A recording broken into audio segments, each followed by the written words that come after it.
মৃত মা বাবার জন্য এই দোয়াটা করলে আল্লাহ তাআলা আপনার মা বাবার জীবনের সব গুনাহ আল্লাহ তাআলা মাফ করে দিবে। শুধু তাই নয়, মৃত মা বাবার কবরের আযাব আল্লাহ তাআলা মাফ করে দিবে।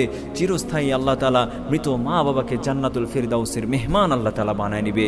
যুবক ভাইরা, তোমরা যারা এই ভিডিওটা আজকে দেখছো, এই ভিডিওটা বেশি থেকে বেশি শেয়ার করে দিবে। তোমার একটি মাত্র শেয়ারের কারণে কোনো বান্দা যদি এই ভিডিওটা দেখে এবং এই দোয়াটার আমল যদি করে, সেই আমল করার কারণে তার মা বাবার গুনাহ আল্লাহ তাআলা মাফ করে দিবে।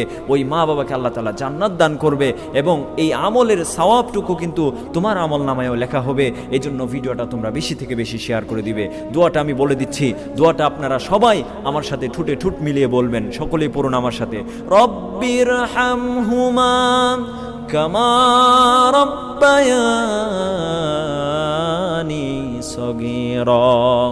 কোনো বান্দা যদি মা বাবার জন্য, মা বাবা হারানোর ব্যথায় ব্যতীত হয়ে মা বাবার কথা মনে করে রাতের বেলা নিশীতে নীরবে আল্লাহ রাব্বুল আলামিনকে ভয় করে, কোনো বান্দা যদি দুটো ফোঁটা চোখের পানি ছেড়ে দিয়ে মা বাবার জন্য দোয়া করে, এই দোয়াটা যদি পাঠ করে আমার আল্লাহ রাব্বুল আলামিন ওই বান্দার দোয়ার বদলতে ওই বান্দার মা বাবাকে মাফ করে দিবে।